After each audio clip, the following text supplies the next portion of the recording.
You need to watch this if you struggle with fear or love a good scare. The jester will prepare a place for you. Imagine a room cloaked in darkness. Your heart races, senses on high alert.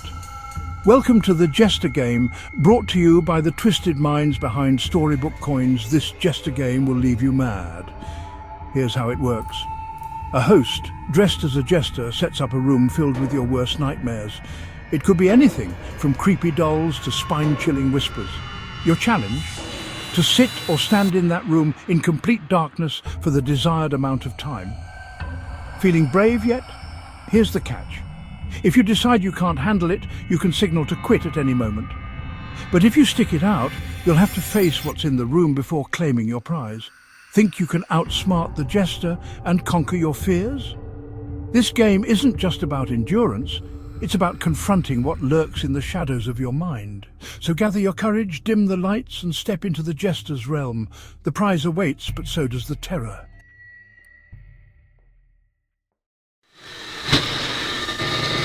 That's really and all of this. This is Storybook Radio. King is the kind of man who questions everything in his external world, a part-time philosopher, an even bigger conspiracy theorist, and, by some measures, a physicist gone mad. His obsession with truth hinges on the simplest questions, even the ones science claims to have answered long ago. Why is the sky blue? Why is the earth round? Why is grass green instead of any other color it could have become? And then there is the question that keeps him awake most nights. If you die, and no one's there to observe it, are you really dead? This is just something King does, something he has always done. He follows questions until they unravel into more questions, no matter how far they pull him down that imaginary rabbit hole. On the other end of that rabbit hole, King believes there has to be a floor, some impossible bottom no one before him has reached. Most people in his mind surrender too early. They become trapped inside theories they have no way of proving, mistaking acceptance for truth. Night comes upon him quickly. Stars flicker beyond his patio window, scattered across the dark matter filling the universe like pinholes in a black curtain. King stares into the abyss, wondering how deep it truly goes. He is 26, slim in a way that suggests food has become less important than thought. His dark hair sits in a bowl cut over his forehead, slightly uneven, as if grooming exists somewhere far beneath discovery on his list of priorities. He pulls the blinds farther down the rail and leans closer to the glass. "I must know," he says. "I just do." Then comes the trigger. Bing. A notification flashes across his cell phone. Something in him wants to look immediately, but another part wants to let it sit there, suspended in possibility. The message can be anything as long as he doesn't open it. Good news, bad news, a scam, a warning, a mistake. Until he looks, all possibilities remain alive. But the moment he reads it, everything collapses into one truth. Concrete. Another piece of information pretending to be science because someone else says it is. King finally turns toward the phone and drags down the notification bar. Inside his email, a message blinks in red and blue letters. Congratulations. A conspiracy convention in Maine has been organized by his favorite influencer, known online as The Rabbit. King entered the lottery weeks ago and has somehow won free round-trip airfare, along with full admission to the convention. He stands in place absorbing the moment. Then a slow smile forms. This is no coincidence. There have been times when his theories border on absurd, even by his own generous standards. In 10th grade, he once accused his teacher of using a hidden device to release thought-altering waves that forced him to choose the wrong answers on tests. The accusation sent him to study hall for a week and delayed the first draft of his book on consciousness. But this feels different. This feels like confirmation. King slips the phone into his pocket and looks back out at the stars. Something beyond the visible world has noticed him. He is sure of it. Later that night, he slides beneath his ocean blue comforter. His one-bedroom apartment remains half unpacked, with boxes stacked in corners since his move into the complex 2 months earlier. Books lean against walls. Notebooks cover the kitchen counter. A corkboard near the window displays scattered diagrams, red string, printed screenshots, and quotes from scientists who probably would hate the way he uses them. With a flick of the nightstand lamp, King drops the room into darkness. He ends the day imagining how different life may soon become. A month later, King steps into Houston's airport with his head tilted toward the boarding monitors. His eyes scan the screens until he finds his flight. 707. Gate B13. People rush past him in clusters, dragging suitcases, balancing coffee cups, and moving with the frantic rhythm of early morning travel. His departure remains set for 10:30 a.m., but when King reaches Gate B13, he stops. The waiting area is empty. King looks over one shoulder, then the other. No line has formed near the desk, and the seats remain empty of families, impatient travelers, or anyone waiting to be called. Have they changed the gate? Or is someone trying to... His mind wants to go there, but he keeps his face calm. It's already 10:11, and still not a single passenger has arrived. He walks toward the gate attendant, a valley-looking woman in a white button-up shirt and pleated skirt. She twirls a strand of blonde hair around her finger as he approaches the desk. King holds up his boarding pass. "Is this the correct gate?" She smiles with rehearsed sweetness. "Everything's good, honey. You'll be boarding in 13 minutes. King glances again at the empty seats. "Just me?" Her smile doesn't change. 13 minutes. The answer unsettles him more than silence would have. Exactly 13 minutes later, the woman extends one hand toward the jet bridge. "You're all set." King hesitates at the threshold. Behind him, the airport continues as if nothing is wrong. Voices, footsteps, suitcase wheels, flight announcements dissolving into static. Ahead of him, the jet bridge waits in a hush that feels too complete. He steps forward. The quiet makes the flight feel daunting. No footsteps, suitcase wheels, or idle chatter follow him through the narrow passage. By the time he reaches the aircraft door, he feels the silence gathering like pressure. When he enters the plane, the stillness deepens. Beyond the cockpit, King turns left into the cabin and sees her, the only passenger. She sits several rows ahead, veiled in a hooded black priestess dress, her face hidden behind a thin net of fabric. Her posture is impossibly straight, hands folded in her lap, as though she has been waiting for him longer than the plane itself. As King walks past her, his body tightens. He wants to ask who she is, where she is going, and why no one else has boarded, but the words stay trapped beneath his ribs. So he keeps walking. He reaches a seat near the middle of the plane, far enough from the woman to avoid seeming interested, yet close enough to keep her in view. He slides into the aisle seat and places his bag beneath his legs, though the gesture feels pointless in the empty cabin. King looks toward the front, expecting a flight attendant to appear with a manufactured smile, but the aisle stays empty. There is no one checking tickets, asking him to turn off his phone, or pulling the curtain aside with the usual safety speech. Only the woman sits ahead of him, veiled in black, and so still she seems anchored there rather than seated. King turns toward the wall beside him and pauses. There should be a window. At first, his mind rejects what he sees. Planes have windows. That is one of those accepted facts people rarely question, because reality trains them to trust the obvious. Yet, when he leans closer, the smooth interior panel offers nothing to look through.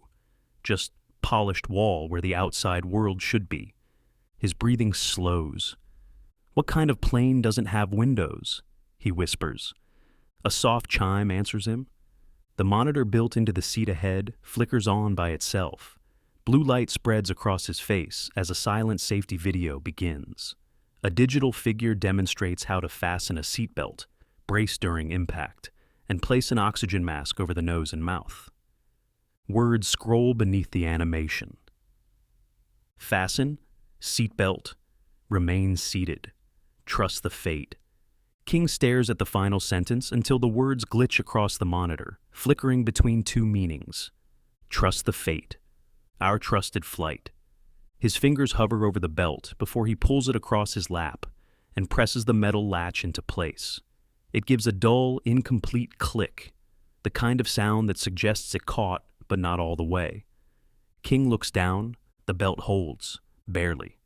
The plane begins moving without announcement. The engine never builds into the familiar roar. Instead, the plane glides forward with unnatural smoothness, as if released by some force machinery could only imitate.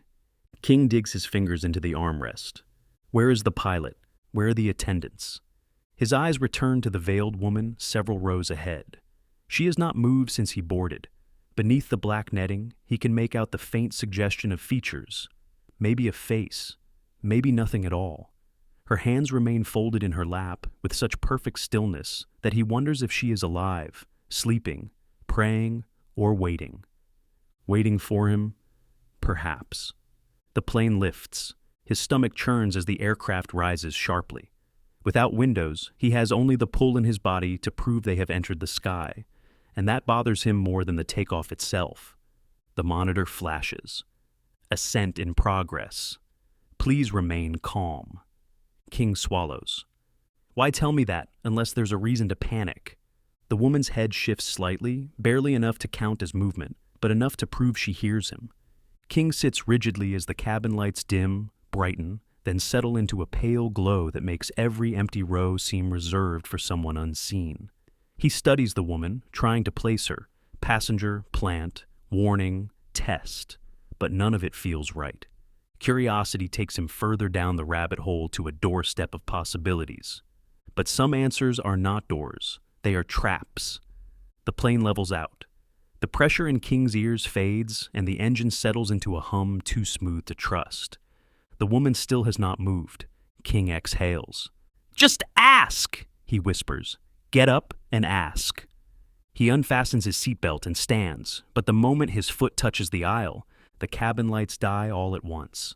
The plane falls into complete darkness. King, gathering himself, snatches at the armrest, fear tightening in his chest, as his other hand grips the top of something. A seat. For one terrible second, the plane disappears from his senses, leaving only the feeling of being suspended somewhere no one can see.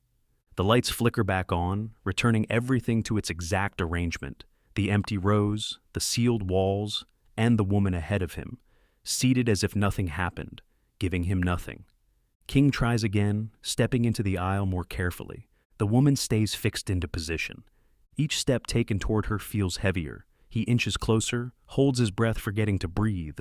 His progress is met with a slight invisible force, as though the plane itself resists him. When he gets close enough to see the thin netting over her face, the lights don't wane at all instead. The aircraft accelerates. Whoosh! The force throws him backward into the nearest open row. Engines roar and break the silence. The cabin lights blink frantically, shifting the plane in and out of darkness. Each flash shows the same impossible image: empty seats, sealed walls, and the veiled woman sitting calmly while the aircraft trembles around her. Overhead bins pop open, seatbelts slap against empty cushions. The monitor distorts, blasting text across the screen too quickly for King to read. He drags himself back into his seat and fumbles for the belt, his hands shaking as he snaps the latch shut. His eyes close, and a scream rises in his throat, but he forces it down. Is he dying today? Then, as suddenly as it began, the plane steadies. The engine lowers into a smooth hum, the cabin settles into sudden calm, and a soft chime rings overhead. The monitor flickers once. Prepare for descent. On the way down, the wheels hit the ground hard, pinning him against the seat as the plane races across what he believes is a runway. Without windows, there is no proof of anything beyond the violent drag of motion and the trembling floor beneath his shoes. The aircraft slows. The overhead speaker clicks. You may now exit. King unbuckles carefully, his fingers left stiff from gripping the seat the entire flight. Ahead of him, the veiled woman rises in one smooth motion. She steps into the aisle and walks toward the exit as though she has made this trip many times before. King grabs his bag and follows at a careful distance. The plane opens into a jet bridge unlike the one he entered. Rusty metal panels line the walls, and dim lights cast weak circles overhead. The air smells of rain, dust, and something electrical burning behind the walls. "Excuse me," King says. The woman does not slow. He walks faster. "Wait, who are you?" At the end of the passage, the tunnel bends sharply right. The woman disappears around the corner. King follows. The corner does not lead into an airport. It opens into the mouth of a mountain. King stops so abruptly his shoes scrape against the metal floor. Behind him, the jet bridge is gone, replaced by stone walls rising dark and uneven around him. They curve upward into a hollow chamber, lit by strips of pale white light embedded between the rocks. The air is colder here. It carries the damp mineral smell of a place buried from the sun, a place that has not needed the outside world in a very long time. King turns in a slow circle, trying to find the seam, the door, the trick of perspective that would explain how a jet bridge became the inside of a mountain. Nothing explains the shift except the chamber itself and the silence waiting inside it.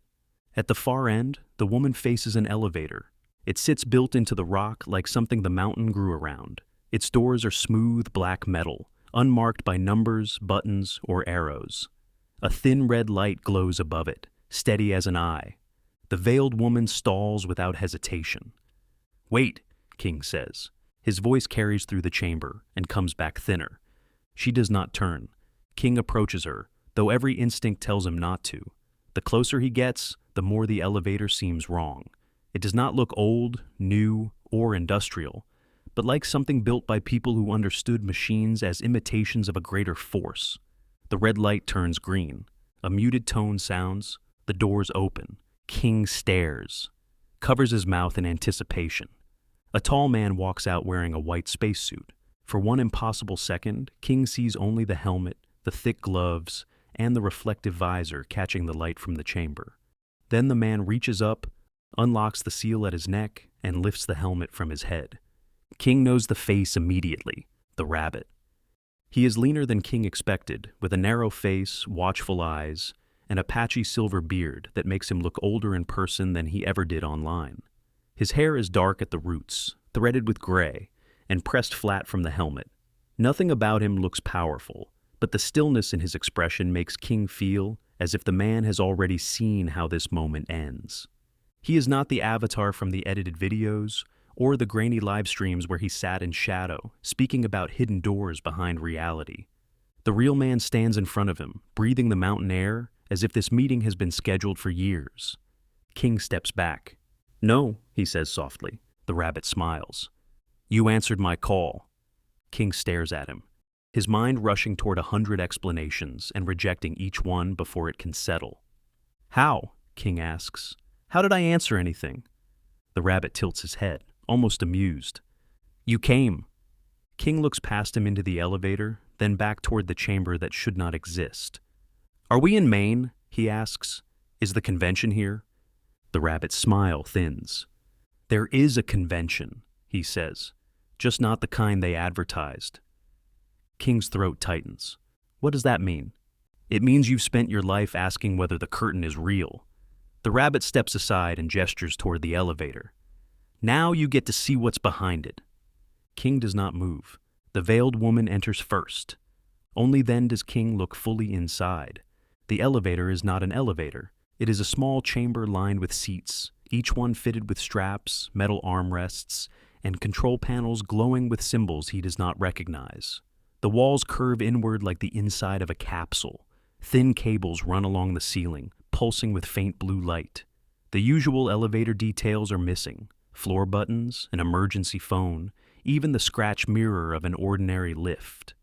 Only chairs, controls, harnesses, and the woman in black. She sits in the forward seat now, wearing a spacesuit of her own. A glass helmet covers her head, but the veil remains underneath it, pressed softly against the inside of the visor. Through the curved glass, King can make out only the faint suggestion of features beneath the veil. Seeing her dressed in a suit makes the chamber feel smaller. King looks at the rabbit. "What is this?" "A lift." "No," King says.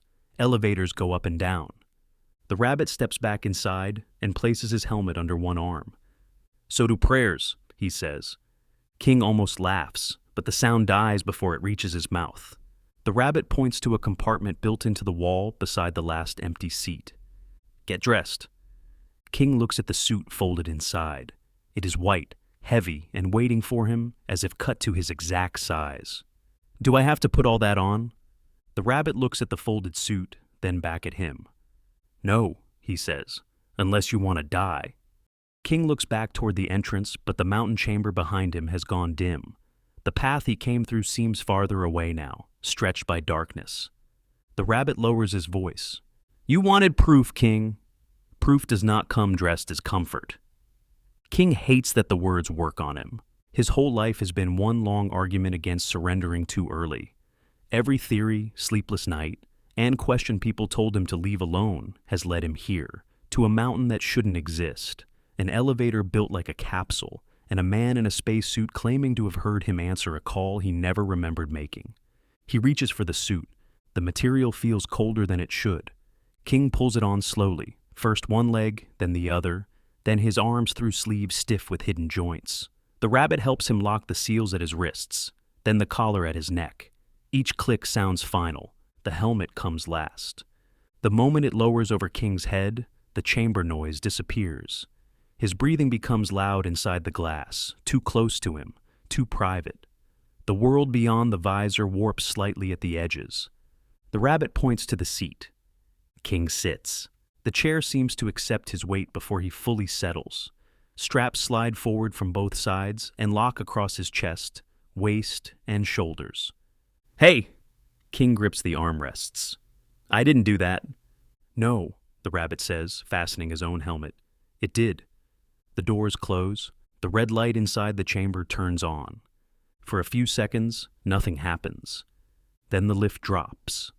King's stomach rises into his throat as the chamber plunges downward. The descent is smooth but impossibly fast, too controlled to feel like falling and too violent to feel safe. The lights along the walls stretch into vertical lines. His teeth press together. His breath fogs the inside of the visor, then clears again. He tries to count the seconds. 10, 20, 30. The lift keeps going. There is no music, no floor numbers, and no mechanical clank of cables dragging them lower, only the pressure building in his ears and the sound of his own breathing trapped inside the helmet. King looks toward the veiled woman. She sits perfectly still. Of course she does. The rabbit's voice crackles through the helmet speaker. Still with us? King turns his head, fighting the pull of descent. Where are we going? Forward! King almost asks what that means. Then the lift stops dropping. For one suspended second, his body floats against the straps. The chamber rotates. Gravity changes beneath him with terrible smoothness, as if something impossible has just become normal. Down becomes behind. Ahead becomes beneath. The seats tilt into position, locking them forward. A low hum builds under the floor. King grips the controls beside his chair, though he has no idea what any of them do. The rabbit looks over at him through the glass of his helmet. Hold on. The lift shoots forward. Speed crushes King into the chair. The chamber tears through the dark with such force that his thoughts break apart before they can form. Lights streak past the narrow seams in the walls, white, blue, red, then collapse into a long black blur. King tries to scream, but the sound gets buried beneath the pressure. His body is strapped in. His mind is not. Somewhere ahead of them, behind whatever curtain the world has been hiding all this time, something waits to be observed. The speed lasts long enough for King to lose the shape of time. Then the lift slows. The force pressing him into the chair loosens by degrees until his body belongs to him again. The hum beneath the floor fades into a low vibration. King's fingers remain locked around the armrests even after the chamber settles into stillness. The mechanism gives a low electronic note. The doors open. Another cave waits beyond them. For a moment, King cannot move. The space ahead is wider than the mountain chamber, carved into a rocky region that looks both natural and designed. Jagged walls rise around a narrow path, and farther ahead, cavernous steps have been cut into the surface, climbing upward through the stone. The rabbit unfastens his straps first. Come on, he says. The veiled woman rises without a word. King works at his harness with stiff fingers until the locks release. His legs feel uncertain when he stands, as if some part of him is still traveling forward in the dark. He follows them out of the lift and onto the stone path. The air is thinner here, colder. Every breath drags against the inside of his helmet. They begin the climb up the rocky stairs. The steps are uneven, carved directly into the cavern wall. King places one boot after another, his gloved hand brushing against the rock for balance.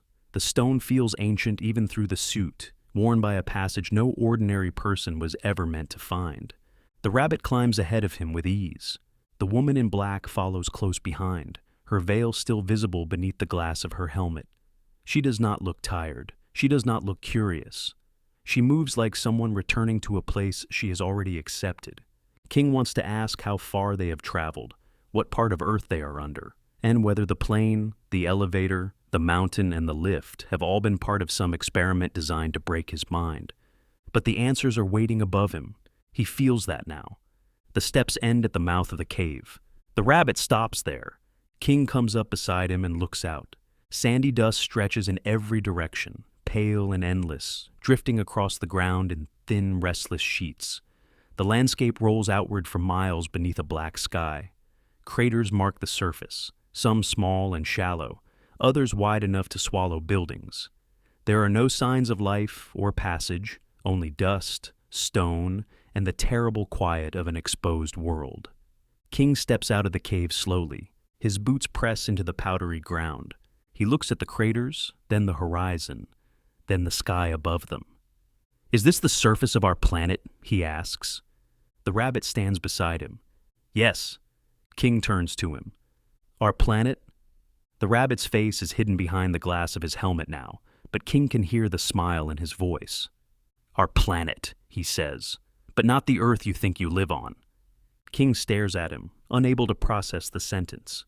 Then the rabbit raises one gloved hand and points toward the sky. King follows the gesture. Where the moon should be, Earth hangs above them, blue, white, and alive. The whole planet floats in the black, glowing with oceans, storms, and continents.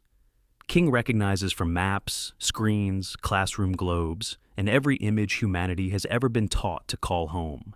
His knees nearly give. The Earth is not beneath him, it is above him. King's breath fogs the glass. "We live inside the moon?" The rabbit lowers his hand. "For millions of years." King looks back at the cave mouth, at the dust, at the craters, then at Earth shining impossibly in the sky. All his questions return at once, crashing through him too quickly to become language. The curtain was real. The world was the lie. Behind them, the lift doors open again. King turns. 3 more figures step out wearing spacesuits. Their movements are slow and careful as they cross the cave floor, but King barely notices them. His attention stays fixed on the woman in black. The rabbit looks at her, then at King. "I found you on that planet," the rabbit says, pointing toward Earth, "or the version of you still convinced it was home." King's throat tightens. "What version of me?" The woman turns the lock at the side of her helmet. Click. The rabbit looks from King to the veiled figure. "The one who kept asking the right questions," he says. "The one who finally made something answer." King steps back. Above them, Earth glows in its natural blue. The helmet releases with a hiss. The woman lowers the helmet, but the veil remains. King stares at the black fabric covering her face. His whole life, he wanted to know what waited behind the curtain. Now that it's inches away, he isn't sure if In he a wants world to where find stories out. are the essence of life, what if you could be part of creating the next great tale? Introducing Storybook, a community where your imagination comes to life. A place where writers, readers, and dreamers unite to create something extraordinary. With Storybook, your ideas, your stories, and your characters are more than just thoughts. They become part of a larger narrative. Less than 1 billion Storybook tokens are powered by the Solana blockchain. By holding Club's tokens, you gain the power to pitch ideas, give input, and even become a character in the stories you help create. Submit your stories, collaborate with other talented writers, and see your work come to life. Storybook isn't just about storytelling. It's about making your mark in a community that values creativity and innovation. From anthologies to graphic novels, from films to community-driven magazines, Storybook is where your ideas take flight and where your voice is heard. Become part of a movement where your creativity shapes the future of storytelling. Welcome to Storybook, a community where stories come to life.